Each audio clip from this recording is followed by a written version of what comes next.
8h41, c'est un débat, c'est la conséquence aussi de l'extension continue de la médiatisation de la campagne présidentielle. Emmanuel Macron peut-il se soustraire à un éventuel débat entre les candidats à la magistrature suprême avant le premier tour? On en parlait un petit peu avec Mathieu Bock-Côté à l'instant. Dans les colonnes du journal du dimanche dernier, donc la question de la participation du président a été posée à Gabriel Attal, porte-parole du gouvernement, qui répond en substance, pas question de s'abaisser à participer à une foire d'empoigne entre 12 candidats qui vont juste chercher chacun à avoir leur moment avec le président. Alors Valérie Pécresse, lui, réclame à Emmanuel Macron solennellement ce moment de débat. Refuser, dit-elle, serait archaïque. Ce sera notre premier sujet. Et puis on parlera aussi de la situation internationale, tension avec la Russie, rupture imminente avec la junte malienne. Voilà une concurrence de sujets à la campagne présidentielle. Quelles conséquences la peut-il avoir sur le tour des choses? Nous sommes à 68 jours du premier tour. On en parle ce matin avec Bruno Joly, éditorialiste politique, rédacteur en chef à Paris Match. Bonjour Bruno. Bonjour Dimitri. Bruno Joly, pardonnez-moi, j'ai du mal à articuler ce matin. Jean-Christophe Gallien est avec nous également. Bonjour Jean-Christophe, politologue, conseiller en communication. Et François Calfon, membre du bureau national du Parti Socialiste. Bonjour François, je commence avec vous.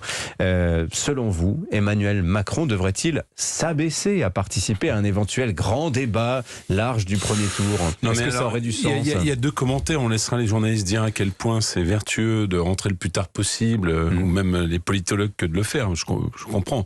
Puis il y a un point de vue démocratique qui est tout à fait choquant. Et d'ailleurs, je dois dire que s'enfermer dans faire du Mitterrand sans le savoir ou tout en le sachant pour son deuxième mandat, ça conduit à des inepties en termes de communication qui sont tout à fait signifiantes. C'est-à-dire que quand vous écrivez Génération Mitterrand, parce que c'était le slogan de ces gars-là, un slogan d'attente avant l'entrée de Mitterrand pour son deuxième mandat en campagne, en toutes lettres, il y a marqué Mitterrand. Quand vous regardez avec vous, vous avez la secte des Raéliens en face de vous. Vous avez des types avec des oreilles flammes avec vous qui, poussent à tous les sobriquets. Au-delà de la blague, et c'est quand même assez curieux et assez singulier d'avoir une campagne où finalement on n'assume pas le nom du président de la République. C'est donc bien qu'il y a un problème. Et ce problème d'entrée dans l'atmosphère, il se traduit par Monsieur Attal qui en est conduit...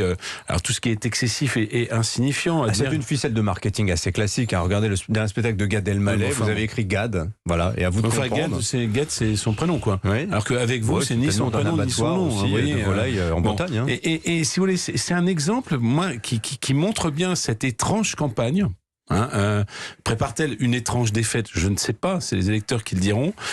Où finalement il y a une espèce de surplomb surjoué. D'ailleurs sur votre antenne, j'entendais Monsieur Le Maire renvoyant d'un revers de main son interlocutrice sur des sujets qui sont quand même fondamentaux. Alourdir de 8 milliards la dette d'EDF pour des raisons purement électorales, ça pose quand même toute petite difficulté.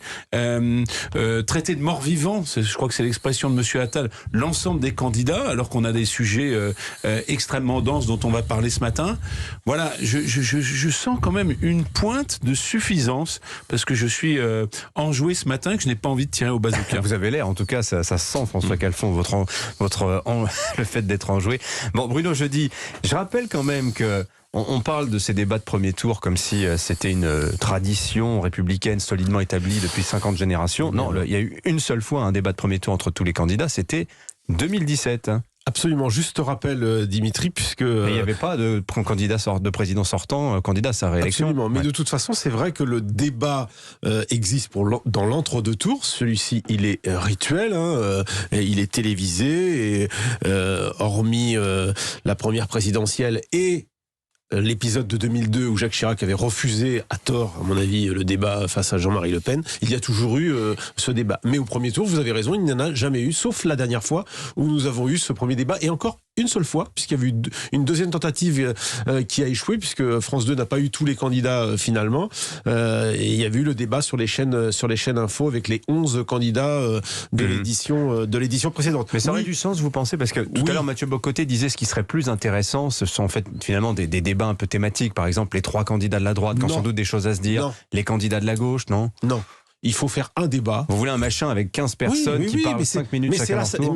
Mais c'est l'honneur de la 5e République. Et la 5e République permet, pour ceux qui ont les 500 parrainages, d'être candidat à la présidentielle. Depuis 1965, vous avez tout. Vous avez des grands candidats, des petits candidats, peu importe comment on les appelle. Mais il doit y avoir ce débat, même si il est compliqué à organiser, même si les temps de parole font qu'on va en donner autant aux candidats de lutte ouvrière qu'au président sortant. Et évidemment, certains vont avoir la tentation de provoquer le président sortant de son point de vue. Je peux comprendre qu'il y ait du tirage et qu'ils se disent ça va être 11 candidats contre moi et ce sera évidemment très... Comme au Parlement européen, on a vu ça. Difficile, mais moi je trouve que c'est normal. Juste quand même pour répondre au facétieux François Calfon, je me souviens d'une affiche, et là je sais que je vais le titiller, je me souviens d'une affiche d'un candidat qui n'avait pas mis son nom et qui avait juste mis présider autrement.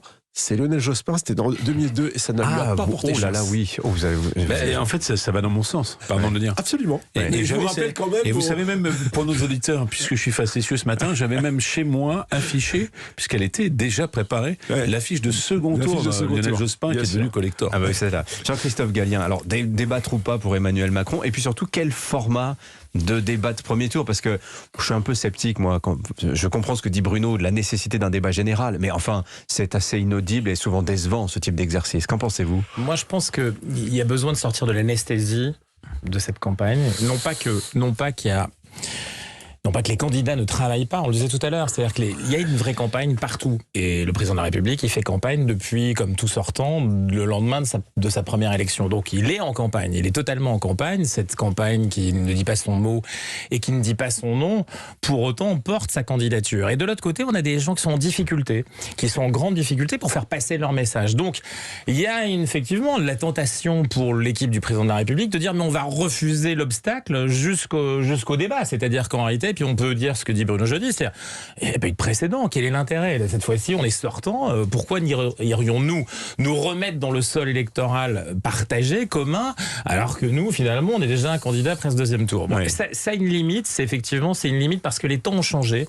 Et lui-même, Emmanuel Macron, il a fixé l'idée que, non, il n'était pas hors sol, il était un candidat, il était déjà en candidature, que c'est un président qui voulait renverser la table, rappelez-vous, totalement. Et donc, dans le fait de renverser la table, il faut qu'il aille, effectivement, c'est presque une exigence aujourd'hui, une responsabilité dans cet espace de l'élection. Parce qu'aujourd'hui, il est hors sol. Hors sol, ça ne veut pas dire que lui-même n'est pas en campagne, au contraire, mais qu'il paralyse très largement ce qui est un moment démocratique essentiel, c'est-à-dire cette élection présidentielle. En 2017, le débat avait eu son importance, parce qu'on l'oublie vite quand même, mais même ce débat compliqué, d'abord, il avait permis de faire apparaître deux choses.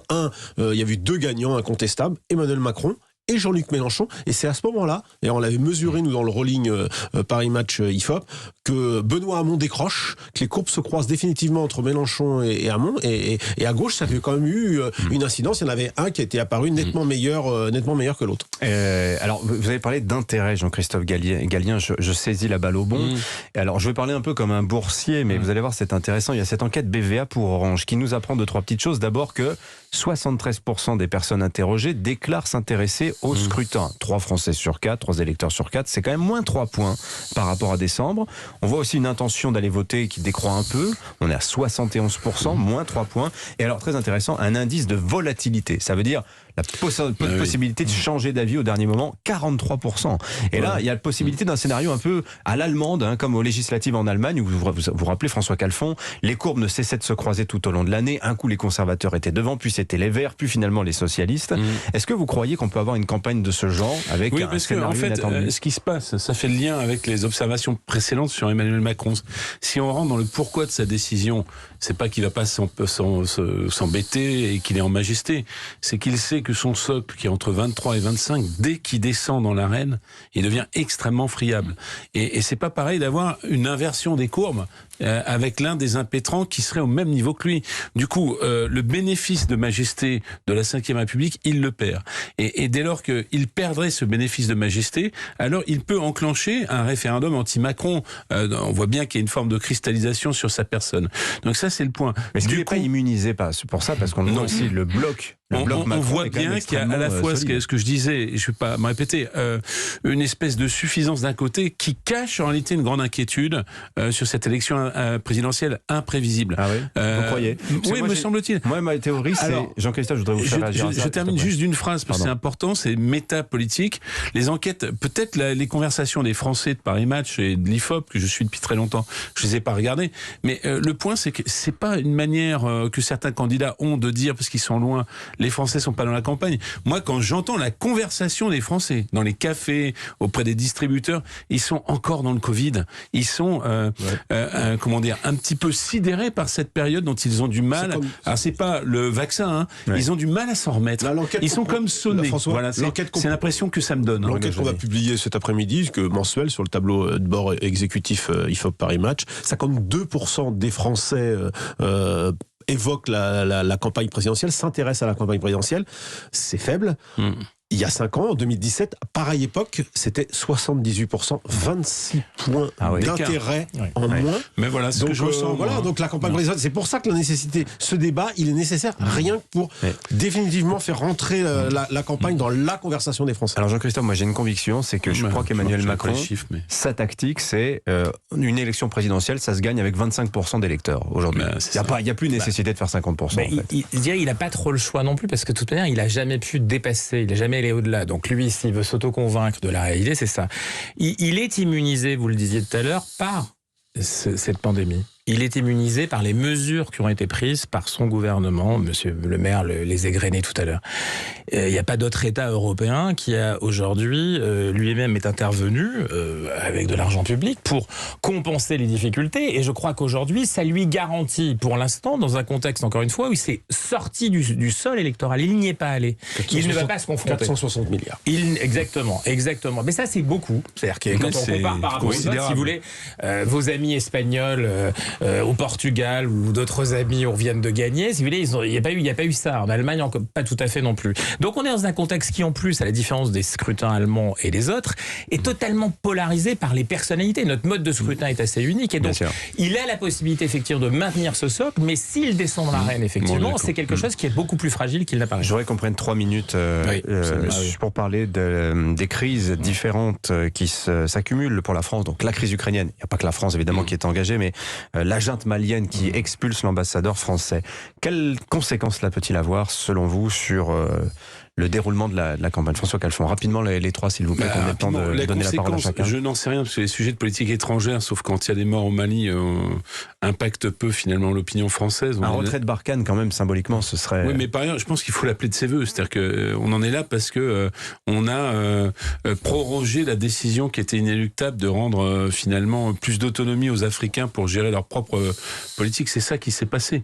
Laissant monter un sentiment français, anti-français, assez fort, me semble-t-il. Mais c'est pas l'Afghanistan français, ça va donner cette impression-là. Le parallèle sera fait, inéluctablement. Il y a une rupture politique et militaire qui paraît assez irréversible maintenant au Mali et manifestement la France est dans le collimateur de la junte.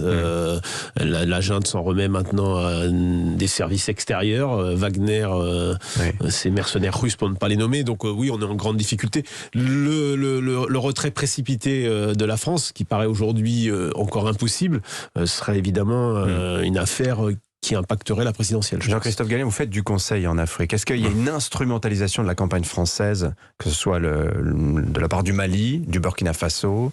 Vous avez, pour avoir été jusqu'à la semaine dernière dans la zone et donc bien suivre, pour pas dire autre chose, ce qui se passe dans cette région, il y a deux confrontations. Une confrontation avec un discours diplomatique français qui a perdu pied, qui a perdu sa boussole depuis un certain temps. Et de l'autre côté, il y a une nouveauté, c'est une espèce de néo-populisme panafricaniste un peu militarisé en treillis qui s'est mis en place. Mais pourquoi?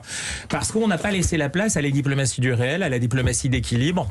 Je pense à un acteur en particulier, il y en a d'autres, mais le président du Togo, Faure Gnassingbé, qui le fait. Et il faut absolument arrêter. On a commis une erreur grave, c'est les sanctions de la CEDEAO économiques sur une population en contravention des règles de la propre organisation CEDEAO, avec la France qui en plus va à l'ONU appuyer ces sanctions et qui se fait battre par la Russie et la Chine. Donc on donne des arguments à nos adversaires sur le terrain, alors qu'on a des alliés. Il y a personne qui, dans la zone, rejette la France. C'est une folie. La réalité, c'est que les destins sont liés et qu'il faut revenir à une diplomatie d'équilibre et du réel. D'autres acteurs le font. Il faut absolument que nous on retrouve, parce que sinon ça peut être l'Afghanistan. Sinon ça peut être quelque chose qui nous sort. Même si la base de la relation des peuples à peuple n'a rien à voir avec l'Afghanistan. Nous sommes des peuples frères. Il n'y a rien. La traduction que feront les Français en cas de retrait, ce serait l'Afghanistan déclassement. Voilà ce que déclassement. Il y aurait cette image. Le déclassement, il est là. Là, on a parlé de l'aspect militaire, mais enfin, quand vous regardez l'influence de pays comme la Russie, ça a été dit, de la Chine, c'est tout à fait impressionnant la façon dont ils payent, y compris en Algérie, un certain nombre d'investissements, ou même de pays moins visibles comme la Turquie, qui sont extrêmement présents en Afrique. Il y a une forme de déclassement. Mais pour être un peu provocateur ici, si on assumait un peu plus la francophonie, c'est-à-dire des pays frères, plutôt que de traiter ces gens en paria qui ne sont que dans la vague migratoire, la pression migratoire, on aurait des relations de nature différente avec nos anciennes colonies. Les parias, c'est plutôt les Français en ce moment. Merci à tous les trois. On aura l'occasion d'en reparler la semaine prochaine. Bruno Jeudi de Paris Match, Jean-Christophe Gallien, François Calfon étaient nos invités dans Europe 1 2022 aujourd'hui. Bonne journée.